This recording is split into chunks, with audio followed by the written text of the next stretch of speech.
Shalom, shalom à vous tous qui nous suivez à partir de votre chaîne. Que Dieu vous bénisse. C'est votre serviteur, le révérend Paul Richard Bandi. C'est avec le même plaisir que je vous retrouve pour cet espace de prédication. Nous allons prier avant de commencer. Seigneur, il est écrit, vous connaîtrez la vérité et la vérité vous affranchira. Ta parole après la sortie, qu'elle puisse éclairer, affranchir et corriger plusieurs. Saint-Esprit de Dieu, nous voulons travailler avec toi. Glorifie Jésus. Que cette parole ne puisse pas retourner sans effet. Qu'elle puisse faire son travail dans la vie de plusieurs. Au nom de Jésus-Christ. Amen. Je vais nous parler, continuer sur la délivrance dans le mariage. Je vais parler de 15 choses qui montrent que votre mariage est en danger. 15 choses qui montrent que votre mariage est en danger. Lisons Marc chapitre 13, verset 28. La Bible dit ceci. Instruisez-vous par une comparaison tirée du figuier. Dès que ses branches deviennent tendres et que les feuilles poussent, vous connaissez que l'été est proche. Ici, on nous donne l'exemple du figuier. Il y a certaines signes qui ne trompent pas. Quand vous regardez le figuier, on dit, dès que les feuilles poussent et que les branches sont tendres, vous pouvez dire, ah, l'été est proche. Il y a des signes, à partir de ces signes, nous pouvons dire, non, ce couple est en danger. Il faut faire quelque chose.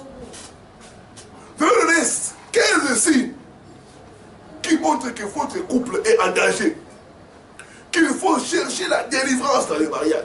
Qu'il faut prier, qu'il faut chercher Dieu. Ces signes sont comme des panneaux de feu rouge qui montrent qu'il y a danger, il y a danger, il y a danger. Bien-aimés, si vous ratez votre mariage, vous ratez votre vie. Alors, nous pouvons sauver notre mariage avant qu'il ne soit trop tard. C'est pourquoi nous donnons des signes, des symptômes qui montrent qu'il y a un danger dans le mariage. Le premier signe, vous ne communiquez plus. Bien aimé, la communication est essentielle pour les couples qui fonctionnent. Le fait de parler de ce qui va et de ce qui ne va pas au sein de votre relation vous permet d'avancer et de voir si vous souhaitez progresser dans la même direction. À partir du moment où vous cessez de vous parler, cela signifie que vous n'avez plus envie de rester ensemble. Quand il n'y a plus la communication, ça c'est un danger. Il y a des couples qui ne se parlent plus. Souvent, tantôt c'est des SMS. Tantôt c'est des lettres. Quand vous constatez cela, sachez que votre couple est en danger. Il y a d'autres qui sont ensemble. Mais en réalité, ils ne sont pas ensemble. Parce qu'il n'y a plus la communication. Donc quand la communication est rompue dans le couple, ça veut dire que le couple est en danger. Il faut faire quelque chose. Sinon, la relation va aller mal. Donc, premier signe, nous allons remarquer, qui montre que le couple est en danger, il n'y a plus la communication. Deuxième signe, vous ne faites plus l'amour. Avoir une vie sexuelle épanouie avec votre partenaire prouve que vous vous sentez bien à ses côtés. Le fait que vous ne faites plus l'amour, c'est un signe qui montre que ce couple est malade, ce couple est en danger. Il y en a qui sont ensemble depuis des mois, ils ont arrêté les rapports sexuels. D'autres depuis des semaines. Ça montre que le couple est malade. J'ai reçu le cas d'un couple malade. D'un couple en danger. Et l'homme m'a dit, pasteur, tu dois parler à ma femme. J'ai dit oui. Il m'a dit non, parce qu'il y a des choses entre hommes. L'homme s'est ouvert, donc la femme refuse à ce que je la touche. J'ai dit depuis combien de temps? femme me rejette. Et j'ai commencé à parler avec la femme, j'ai compris que le couple était en danger. Mais il y a des signaux qu'il ne faut pas négliger quand vous êtes dans une relation de couple. Quand vous êtes marié et que vous constatez ces signes-là, il faut chercher les Seigneurs. Il faut faire une action pour sauver votre couple. Jésus peut restaurer votre couple au nom de Jésus.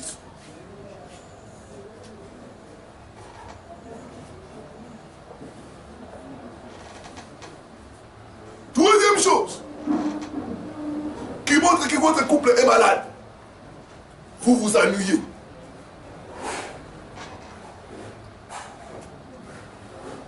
L'homme ou la femme s'ennuie d'être à la maison. Il cherche des excuses pour éviter l'autre. Avant, ce n'était pas comme ça. Avant, l'homme avait envie de rentrer vite à la maison. Maintenant, l'homme s'ennuie. Il traîne dehors.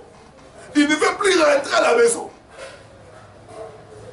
Ou la femme rentre tard, traîne avec les amis. C'est un signe qui montre que le couple est en danger. Mais il faut sauver votre relation. C'est possible. Quand vous remarquez ces signes, il faut chercher les Seigneurs. Il faut chercher à appliquer la prière, les jeûnes, pour que votre relation soit sauvée, pour que votre couple soit sauvé. Il y a beaucoup qui sont dans les mariages, mais qui souffrent. Quand vous commencez à vous ennuyer, sachez que votre couple est en danger.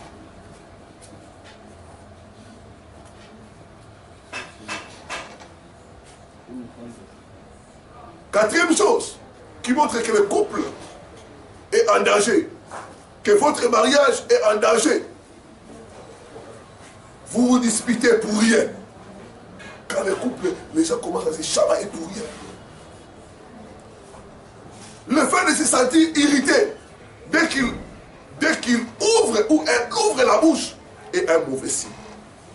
Vous voyez, dès que la femme parle, l'homme s'irrite.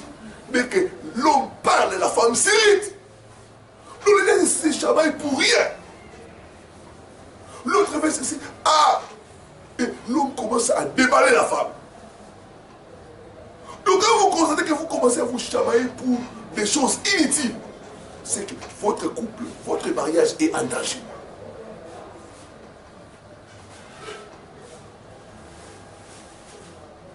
Les gens peuvent même se chamailler et c'est injurier pour la télécommande. Mais où est-ce que tu as mis la télécommande? Je ne trouve plus la télécommande. Et c'est parti. Donc là, nous constatons que les gens commencent à chercher des moyens pour rompre. Vous devez sauver votre couple, vous devez sauver votre mariage. C'est quel signe qui montre que le mariage est en danger? Quand vous commencez à vous fuir mutuellement. Bien aimé, être en couple signifie ne plus être seul. Signifie que vous devez modifier certaines de vos habitudes. En temps normal, ça ne devait pas être une corvée d'être avec sa femme ou d'être avec son homme, de sortir ensemble, de manger ensemble, d'être heureux, heureuse en sa compagnie. Mais si vous trouvez que les jours s'allongent, vous préférez passer du temps seul, sachez que votre mariage est en danger.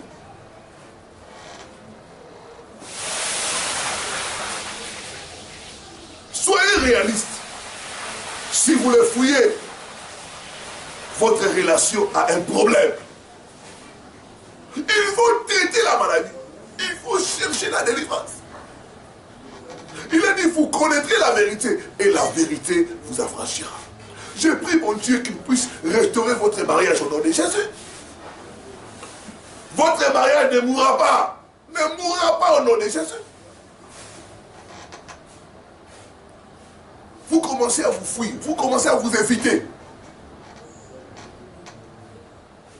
Quelque chose, quelque part, ne va pas. Sixième signe qui montre que le couple est en danger, le mariage est en danger. Si vous n'avez plus aucune petite attention l'un pour l'autre, si vous remarquez que vous n'avez plus aucune attention l'un pour l'autre, sachez que votre mariage est en danger. Avant, vous vous disiez je t'aime, tu es mon cœur. Mais aujourd'hui, vous ne dites plus rien. Vous n'avez plus aucune attention pour lui, vice versa. Vous ne lui complimentez plus. Sachez que votre couple a un problème. Vous vous couchez dos à dos sans même vous embrasser. Bien aimé, tout cela montre que votre couple est en danger. Septième chose, vous rêvez d'une autre vie. Vous commencez à rêver comment sortir. Comment être libre. Vous commencez à voir comme si vous êtes étouffé. J'ai reçu le cas d'une ce qui a dit parce que cette relation de couple commence à m'étouffer. J'ai vite compris que le mariage était en danger. Il a dit, vous connaîtrez la vérité et la vérité vous affranchira. Mais ce sont les signes. Nous devons, dès que vous voyez ces signes-là, il faut chercher les traitements. Il faut sauver votre mariage. Jésus est celui qui restaure le couple. Jésus est celui qui remet la joie, l'harmonie dans le couple. Vous devez courir à Jésus. Vous devez crier à Jésus. Vous devez intercéder pour votre partenaire.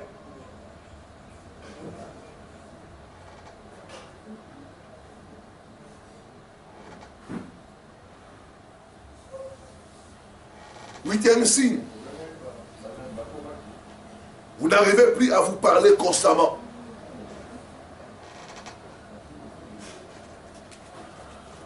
C'est bien simple. Que ce soit lui ou comme vous, dès que vous ouvrez la bouche, c'est pour vous hurler dessus. C'est un mauvais signe. Neuvième signe. Vous n'avez plus le même intérêt. Quand vous remarquez que vous n'avez plus le même intérêt, sachez que votre mariage est en danger. Vous formiez un couple idéal, toujours sur la même longueur d'onde. À finir les phrases de l'un et de l'autre. Vous pouviez rester des heures au téléphone sans jamais vous ennuyer. Car vous aviez quelque chose à vous raconter. Maintenant, cela devient impossible. Maintenant, il y a l'indifférence. Si vous ne traitez pas cela, cela peut conduire à la fin de la relation. Mon Dieu va délivrer votre mariage au nom de Jésus. Je dis, mon Dieu va délivrer votre mariage au nom de Jésus.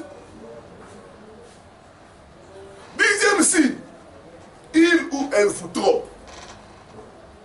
Quand il y a l'infidélité de l'un ou de l'autre, ça montre que le mariage est en danger. Certes, une infidélité ne signifie pas toujours la fin d'un couple. Certaines en ressortent même plus fortes et ont l'impression que c'était le signal d'alarme qui leur manquait. Mais pour d'autres, une tromperie n'est pas anodine et prouve que leur chéri ne les aime plus. Pardonner une infidélité n'est pas donné à tout le monde. Et surtout, ce n'est pas évident de retrouver la confiance des débuts. Quand il y a l'infidélité, quand il y a la tromperie, ça montre que le couple est en danger. L'homme peut se pardonner. Mais c'est ainsi. Quand l'homme commence à tromper la femme, ou la femme commence à tromper, c'est ainsi que le mariage est en danger. J'ai reçu le cas d'une pasteur. En tout cas, priez pour moi. Je commence à ressentir la culpabilité. Et elle commençait à tricher dans les toits conjugales. Je l'ai amené à la repentance. Et j'ai vu que c'était des attaques démoniaques. J'ai dit que mon Dieu va vous délivrer au nom de Jésus. Il va délivrer votre mariage au nom de Jésus. Pardonner une infidélité, ce n'est pas facile. Mais Dieu peut donner la force de pardonner et de surmonter cela. Onzième signe qui montre que le mariage est en danger. Les critiques, voire les reproches, ont pris largement le pas sur les compliments. On commence à reprocher l'autre. On commence à se critiquer mutuellement. Il n'y a plus de compliments. Regarde, tu prépares mal la nourriture. Les assiettes ne sont pas lavées. C'est les critiques. Tout ce que fait l'autre devient mauvais. Tu trouves toujours quelque chose à dire, à reprocher à ta femme ou à reprocher à ton homme. Il n'y a plus de compliments, il n'y a plus de félicitations. Ça montre que le mariage est en danger. Mais c'est pour nous aider à prier pour sauver nos couples. Dieu, ce n'est pas la volonté de divorce. Dieu a établi le mariage comme étant une relation, une union indissoluble. Mais quand vous commencez à remarquer ces signes-là, il faut traiter cela dans la prière. Contactez les hommes de Dieu. Entrez dans les jeux de prière pour sauver votre mariage au nom de Jésus. Les critiques, les reproches, quand ça prend largement le dessus sur les compliments, ça montre que quelque chose ne va pas dans votre relation. 12e signe, le travail ou les amis ont pris la priorité sur votre relation. Quand vous constatez que l'homme passe plus de temps au travail, plus de temps avec les autres qu'avec son partenaire, l'homme commence à trouver des excuses. C'est mon travail d'abord. L'homme commence à faire des heures supplémentaires. Ou la femme. Tout ça c'est pour chercher des alibis, des raisons pour rentrer en retard à la maison. Sachez que votre mariage est en danger. Il y a des hommes, dès qu'ils terminent le travail, tu les vois là. Ils vont dans les nganda ou les terrasses. Et ils rentrent à la maison 22h, 23h. Et c'est là tous les jours. C'est un mauvais signe.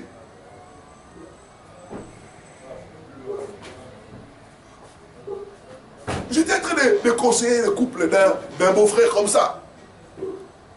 La femme ne faisait que rentrer en retard.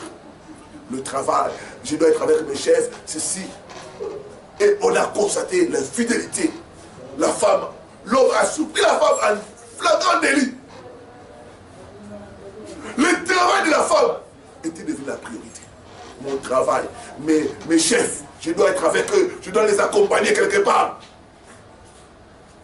Mais quand vous constatez dans votre couple que le travail ou les amis ont pris la priorité sur votre relation, sachez que votre mariage est en danger. Quand votre partenaire passe plus de temps avec les amis, avec les collègues de service, sachez que votre couple est en danger. L'homme ou la femme peut trouver refuge dans autre chose. Parce que la relation, ça ne marche pas. 13e signe. Quand il n'y a plus la confiance. Quand vous ne pouvez pas lui faire confiance, et vous restez toujours incompris ou incomprise, sachez que votre couple a des problèmes. Quand il n'y a plus la confiance mutuelle, l'homme ne fait plus confiance à la femme. Tu vois l'homme vérifier tous les messages de la femme. Vice versa, la femme mettre des codes dans son téléphone. Qui t'appelle? Ce n'est pas ton problème. Je dois quand même avoir ma vie privée. Je dois avoir quand même ma liberté. Sachez que cette relation-là, ce mariage-là a un problème. Je connais un couple comme ça. Il n'y avait plus la confiance. La femme, quand on l'appelle, elle doit sortir de la maison pour aller recevoir l'appel dehors. Et la femme hypothéquée, donnait tous les prénoms, les gens de mon travail. Il y a des signes qui ne trompent pas. Il y a des signes que vous devez chercher les traitements. Il y a des signes qui montrent qu'il y a la maladie. Ce sont des symptômes. Si vous ne soignez pas votre mariage, cela peut conduire au divorce. J'ai pris mon Dieu que ça ne soit pas votre cas au nom de Jésus. Je dis, j'ai pris mon Dieu que ça ne soit pas votre cas au nom de Jésus. Je dis que votre relation de couple peut être sauvée au nom de Jésus. Dieu est capable d'intervenir dans les couples malades. Dieu est capable de donner encore là, de faire revenir l'amour, la joie dans les couples. La joie d'être ensemble, la compréhension mutuelle peut revenir.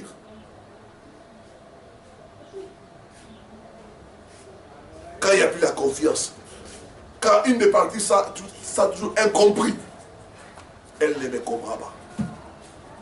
elle fait de la jalousie pour n'importe quoi. Sachez que ces mariages-là ont un problème. 14e signe. Quand vous avez le sentiment de donner plus, sans recevoir grand-chose en retour. Quand vous voyez que vous faites des efforts, vous donnez toujours plus, mais l'autre partie ne fait rien. C'est vous toujours qui faites tout pour sauver les couples. C'est vous toujours qui faites tout. Ça peut être l'homme, ça peut être la femme. Vous avez tous les sentiments de donner plus sans rien recevoir. Sans recevoir grand-chose en retour. Sachez que le couple, le mariage est en danger. Beaucoup d'hommes ou de femmes ont abandonné à cause de cela. Ah, je suis fatigué. C'est toujours moi qui fais les premiers pas. C'est toujours moi qui fais l'effort. Je donne plus que je ne reçois. Ah, je suis fatigué de cette relation. Je suis fatigué de ces mariages. Je cherche une voie de sortie. N'abandonnez pas. Cherchez Dieu. Invitez Jésus dans votre couple. Jésus est capable de restaurer. Jésus est capable de remettre l'harmonie. Il y a des couples où l'homme ne fait rien. L'homme est dans des futilités, dans des jeux, dans des séries télévisées. C'est la femme qui contribue, c'est la femme qui se bat. C'est la femme qui porte les poids de la maison. Et beaucoup de femmes, quand vous causez avec elle, elles disent, je suis fatigué de cette relation. Je reste là, je suis seulement là pour les enfants.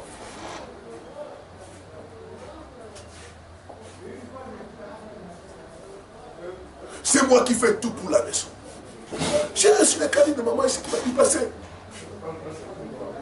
Je paye la scolarité des enfants. Je nourris la maison. L'homme est là, il ne fait rien. Même le fils qui a une petite contribution de sa part. Il n'y en a pas. Parce que je suis fatigué. J'ai conseillé à la famille, non. C'est un problème spirituel. Il faut aller dans la prière. Mais demain, votre couple peut être sauvé. C'est ça la bonne nouvelle. Le signe nous montre qu'il y a une maladie, qu'il faut chercher Dieu pour que votre relation soit guérie, pour que votre mariage soit délivré au nom de Jésus. Je dis que la délivrance de votre mariage est possible au nom de Jésus. Votre mariage peut être restauré au nom de Jésus. 15e signe, enfin, vous mettez davantage d'emphase sur vos enfants que sur votre vie de couple. Vous vous sentez plus proche de vos enfants que de votre femme ou que de votre mari. Quand vous commencez à voir l'homme s'occuper plus des enfants, être plus avec les enfants qu'avec son partenaire.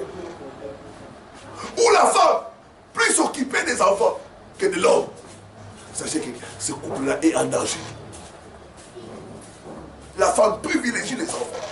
La femme s'occupe plus des enfants que de son monsieur. Vice versa.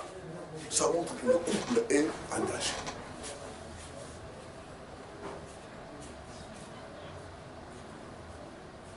On cherche à se réfugier auprès des enfants. On se sent qu'on est plus proche des enfants que de l'autre. Mais quel que soit les signes que présente votre couple, Jésus est capable d'intervenir. Vous avez besoin de l'intervention divine. Vous devez inviter Jésus dans votre couple. Jésus est celui qui restaure le couple malade. Il est celui qui guérit les relations. Je dis que vous pouvez répartir sur de bonnes bases. Si vous associez Dieu, si vous cherchez Dieu, le Seigneur peut redonner la vie à ses couples. L'amour peut revenir à ses couples. L'harmonie peut revenir au nom de Jésus. Je vais croire en Dieu pour un miracle de restauration pour le couple malade, pour le couple en problème, pour le couple en danger. Ne jetez pas l'éponge. N'allez pas au tribunal. Cherchons Dieu. Cherchons Dieu. Il est capable de restaurer. Il est capable de faire le miracle. Il est capable de toucher. Il est capable de guérir le couple malade. J'aimerais prier pour toi, mon frère, ma soeur, qui passe des moments difficiles en couple, toi qui es découragé, toi qui es abattu, j'aimerais prier pour toi. Seigneur, j'amène ces couples qui présentent des signes, ces couples qui sont malades, ces couples qui sont brisés, ces couples qui sont au bord du divorce. Jésus, je t'invite dans ces couples, comme tu as été invité au mariage de Cana. Je t'invite dans ces foyers, je t'invite dans ces couples. Toi, tu peux restaurer ce que le diable a détruit. Toi, tu peux remettre ensemble ce que le diable a déjà séparé. Jésus, je te prie d'intervenir. Je te prie de faire le miracle. Que l'harmonie revienne dans ces couples. Que l'amour véritable revienne. Je chasse l'esprit de divorce. Au nom puissant de Jésus. Toi, esprit de divorce, libère mon frère, libère ma soeur. Au nom puissant de Jésus. Je prophétise la vie dans ces couples. Je prophétise la guérison. Je prophétise la restauration. La guérison intérieure. Guéris mon frère, ma soeur qui est blessé. Au nom puissant de Jésus. Par ta puissance, que ce couple soit sauvé. Que ce couple soit délivré. Au nom de Jésus. Merci Seigneur Jésus. Merci Seigneur Jésus. Je vois Dieu restaurer votre relation de couple au nom de Jésus. Je vois Dieu restaurer votre mariage au nom de Jésus-Christ. Amen. Amen. Amen. Appelez à nos numéros qui sont au bas de votre écran pour toute assistance. C'était votre serviteur, le révérend Paul Richard. Bien des bonnes choses. À la prochaine sur la même chaîne. Shalom.